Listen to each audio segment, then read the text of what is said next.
Welcome back to the Cleveland Baseball Talk podcast. I'm Joe Noga, joined by Paul Hoynes from Chase Field here as the Guardians lose another brutal series. They fall in the series finale, 3-2 in 10 innings. Lourdes Gurriel ties the game in the ninth inning with a solo home run off of Cade Smith, and Adrian Del Castillo has a broken bat, bloop single to left field in the bottom of the 10th inning to walk it off against the Guardians. Their fifth loss in their last 6 games.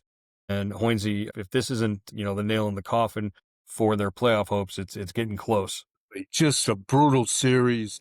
And Joe, they have had the lead in 3 of their last 4 games. Yep. Sunday they had the lead against Atlanta. Tuesday they had the lead against the D-backs, and today they had a 2-1 lead going into the ninth against Arizona. Again, they lose all 3 games. Joe, this is crunch time for them, and they're getting crunched. Is this a sign that maybe the first couple of signs maybe that they're feeling the sting of not having Emmanuel Clase back there in the bullpen? Yeah, I would think. I thought that was obvious tonight in today's game.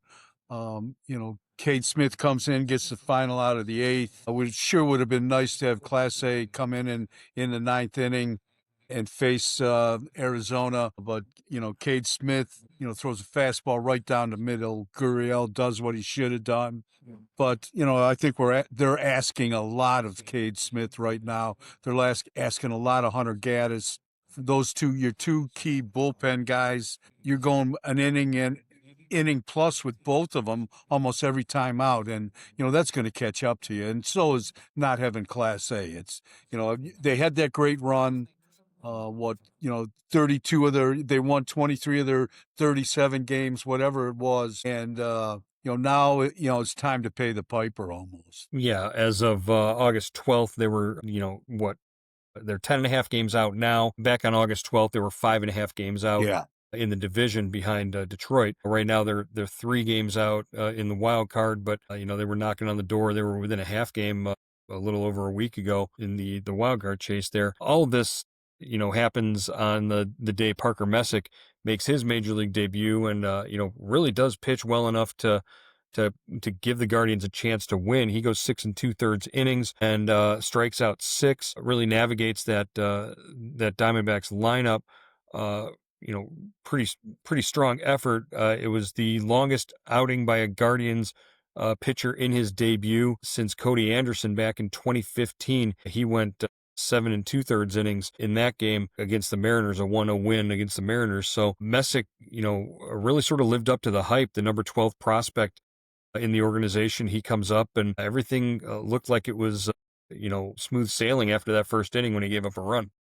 Yeah, he pitched great, Joe. Just a shame they couldn't get the win for him. He did everything you want a rookie in his big league debut to do. 83 pitches, 56 strikes, 6 2/3, like you were saying. Just really, really impressive. Impressive guy. I can see why they wanted to get a look at him. His family was there. They kept showing his family on TV, his mom and his dad. They were having a great time. Just a shame that he couldn't get the win. Yeah, I believe his mom texted him a picture before his start. Parker Messick's first T-ball team back when he was little was the Diamondbacks, and so he thought it had to be fate that he was making his major league debut against the Diamondbacks here at Chase Field.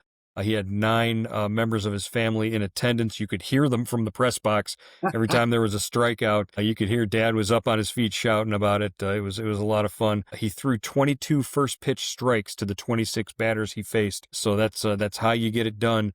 You go out there and you're aggressive in the strike zone. He said after the game, talked about his defense and said, that really gives you confidence and it makes your stuff better, because when you're committed and convicted about the pitches you're throwing, knowing that the defense is going to make the plays behind you, your stuff gets better. And, he was sort of wise beyond his years with that little nugget of truth on his first outing. Stephen Vogt said, it was exciting to watch him. It was the first time Stephen Vogt had actually seen him pitch. He admitted he had never seen him pitch in spring training or in any of the the exhibitions that he pitched.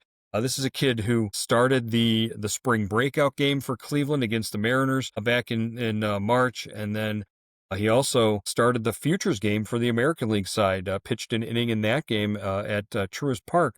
So really, there's been a steady progression for this kid all season to get to this point to make his major league debut. And when he was ready for it, man, he went out there and shoved. Yeah, he did a great job. No, you really look calm, cool, collected. Game never got sped up on him. Maybe the first inning it did, but after that, he kind of locked it in. Just a really nice performance. Sixth Guardians rookie to make his debut this season. The fourth pitcher joining Zach Kent, Doug Nikhazy, Nick Enright, and now Parker Messick. I think that outing probably earns him another start in the rotation, don't you think? It better, Joe. Definitely. He certainly didn't do anything not to take the next turn, and I think that's why they sent Joey Cantillo down. They wanted to get a look at Messick, and Messick, he made the best of his opportunity. Stephen Kwan has hit safely in 7 of his last 8 games. He got on base in the first inning with a line drive and came around and scored on a ground out. And CJ Kifus with his first big league triple in the second inning. He goes out there. That was a weird play, Hoynesy. It looked like he lined one to right field that Corbin Carroll looked like he had a bead on it. It was about head high. It just completely missed his glove as he went into a slide and went all the way to the fence for a triple for Kifus, who scored on another ground out. Yeah, they speculated on TV, Joe, that he may have lost it in the lights when he slid down. I don't know if that's true or not, but yeah, and that the right field corner, Joe, is haunted at Chase Field, man. I've seen a lot of games there. I have never seen it play like that. I mean, Nolan Jones he's got to visit an exorcist after this series he went through on Tuesday night. Yeah, Tuesday night, 3 triples hit by Diamondbacks players in that game, leading to their victory. And Nolan Jones said after the game, he played a lot of right field here at Chase Field when he was with the Rockies, and he said all 3 of those balls did something different that he'd never seen happen on a line drive or a fly ball. The bounces that they took, each one of them just sort of confusing. No matter how he would have played those off the wall, he said probably would have resulted in a triple or maybe even an inside the park home run. So yeah, like you said, he realized that he's struggling. Nolan Jones had an infield hit earlier in that game on Tuesday where he dove head first and tagged the bag with his hand ahead of the foot by Eduardo Rodriguez. And he said, and he admitted to me, he says, I've been pretty rough. The season's been pretty rough for me. I'm just trying to do everything I can to go out there and help the team win. You could tell by that after the game, uniform was covered in dirt, so he left it all out there. Yeah, Joe, I felt terrible for him, man. He dives into first base, he gets that hit. Then, he gets turned every which way but loose in right field. And I don't care if you're, Roberto Clemente. Nobody's going to make those plays out there. Nobody's going to stop that, Carroll and the other guy from getting at least a triple. I mean, those balls, it looked like they were super balls. The one off the top of the fence took a left-hand turn, ended up in center field. The one off the bottom of the fence did the same thing. I mean, they needed 2 guys out in right field. Angel Martinez was halfway in right field, the center fielder. I mean, those were some wild bounces. Yeah, either that or a pool net to try and reel him in. It was tough. And you're talking about Corbin Carroll and Alek Thomas, 2 of the fastest players on the field for Arizona. Carroll probably one of the best base runners, actually measurably the best base runner in the game right now. Jose Ramirez might have something to say about that when all is said and done, but when you're talking from a pure speed standpoint, I don't think I've seen a faster human being on the base paths this year than Corbin Carroll. So, they tried to do the job against him, didn't necessarily get it done as much, but, it's just been a rough go in terms of trying to, keep the offense going for the Guardians. Brandon Pfaadt had a stretch there at the end after that second inning triple by Kifus. He went on and retired 14 of the last 16 batters he faced today. The Guardians just didn't get it done with runners on base and in scoring position. Yeah, they go 3 for 20 with runners in scoring position in the series, Joe. They strand 18 runners. They have 4 extra base hits. 4 extra base hits for the series. They didn't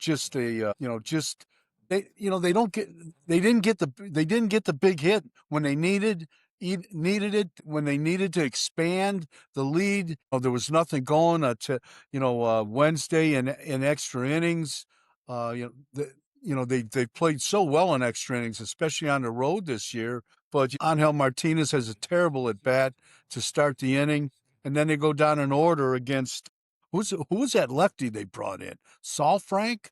Yes, I believe it was Andrew Salfrank. He came in, he pitched the last two games, and he picked up the win, his first win of the season in the 10th there, as he kept the Guardians off the scoreboard, and gave them an opportunity, gave Arizona an opportunity to win there. Yeah, brutal series for Cleveland, really damaging their playoff chances. And now they've got to focus all their energy on Texas. They get a day off here in Arizona. Half the team is going to Texas. Half the team is staying here because they're, a couple of guys are taking the day off at their homes here in Arizona. And they'll join the team in Texas on Friday. But, this Texas series now becomes a big one in terms of trying to keep themselves in the hunt in the AL wildcard. And the Rangers are struggling a little bit. They've dropped off the pace in the wild card race. So this is be a great opportunity to kind of get back to keep their nose above water if they can. But they've got to win 2 out of 3 here, Joe, in Texas at least to have to make the rest of the season meaningful. They're down to 36 games and counting, and the sand is running through the hourglass here. Yeah. Before we move on, I want to talk about the defense that they did play in this series. A couple of really standout plays, especially in Wednesday's game. They did cut down a run at the plate in the 5th inning after a leadoff single by Alec Thomas. He tried to score on a double to the gap by James McCann, and we watched as Angel Martinez sort of tripped and went into a barrel roll and when he picked up the ball in left center field. And I think that's what cued Thomas to try and score on the play. But what he didn't realize is that Gabriel Arias packs about a 94-mile-an-hour cannon on his right arm. Was able to throw him out on the relay. Just what'd you see on that play, and what'd you like about something that the Guardians have been able to execute is that double relay more than once this season. Yeah, I thought Andres Jimenez had come back and was in a Cleveland uniform again, Joe. Just a great throw by Arias, and really a great tag by Bo Naylor. He is really good at that play, really athletic at the plate to get a tag on Thomas. So, yeah, just a great relay. And, I'm glad that Angel had the presence of mind not to, just get the relay to Arias, not try to, jump up and throw it to home plate by himself. Yeah, talked to Arias after the game, and he said in that moment, all I was thinking was get the ball, get me the ball, because he knew that Thomas was going to try and score because he knew he was one of the faster guys on the team. So just to be able to turn and make that play and be successful, like you said, Bo Naylor with the short hop pick. Yeah. It actually was kind of fortunate that the throw was short hopped because when he picked it, it led the glove right into Thomas's body on the slide. So really interesting to see that play. And Stephen Vogt said after the game, that, that's a play they work on a lot. They work on their relay throws and their positioning and their footworks. It's no surprise that they're really one of the best teams in the league at completing that play. Wanted to mention the Guardians are heading into this series in Texas now. What are you looking for out lately? It just seems like Jose Ramirez, a couple of hits in the series, but not the consistency that we have seen lately. What have you seen from Jose lately? I've seen, that undercut, that uppercut swing a lot, Joe. Swinging early in the count. It looks like he's over anxious, and he's, popping the ball up a lot.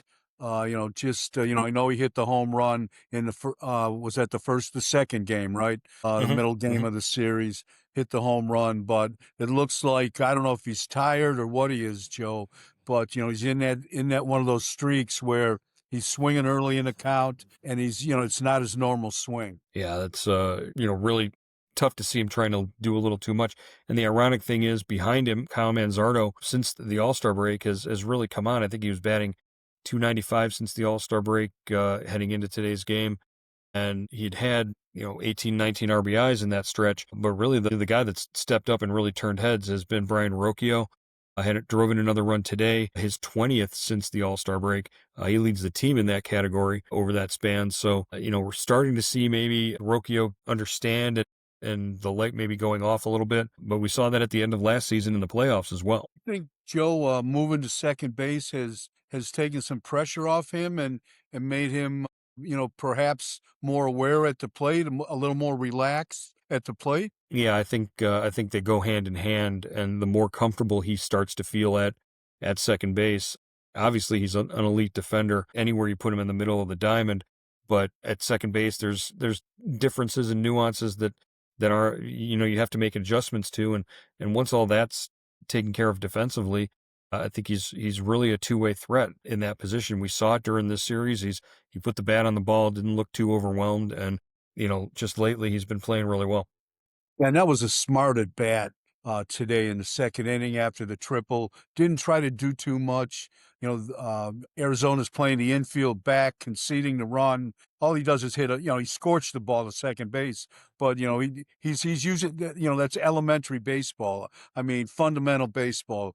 Get him over, get him in, and he didn't have to get a hit to get him in. Yeah, I thought for a second that Ketel Marte might try to make a throw and get CJ Kifus at the plate, but it like you said, that they were playing back up the middle, so you have to really take what the pitchers and the defense are giving you, and that's exactly what Stephen Vogt has said.